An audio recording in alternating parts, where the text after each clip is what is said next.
Skills और degree दोनों की ही अहमियत है। मैं ख़ास करके अपने स्टूडेंट्स को ये कहता हूँ कि वो डिग्री के साथ साथ स्किल्स भी सीखें। आप सिर्फ स्किल्स सीख कर पैसे तो कमा सकते हैं, लेकिन एजुकेशन के ज़रिए आप एक डिसिप्लिन पर्सन बनते हैं, चीज़ों को ऑर्गेनाइज़ करना आता है, आपको क्लासरूम का माहौल मिलता है। इसी तरह से सिर्फ डिग्री कर लेना काफ़ी नहीं है, क्योंकि आज के दौर में आपको अपडेटेड रहना ज़रूरी है। तो जो ख़ास स्किल्स आजकल हैं जो आपको जॉब में या बिज़नेस में या आपको आगे बढ़ने में प्रमोट कर सकती हैं, वो स्किल्स सीखना बहुत ज़रूरी है। लेकिन इन दोनों के अलावा तीसरी चीज़ जो बहुत ज़्यादा अहम है वो है सेल्फ़ एजुकेशन।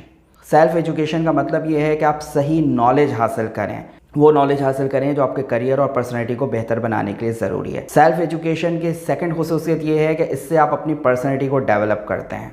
और सेल्फ़ एजुकेशन की तीसरी खुसूसियत ये है कि इससे आप बाशऊर बनते हैं। लिहाजा degree plus skills plus self education, इससे आप कामयाबी की बुलंदियों को छू सकते हैं।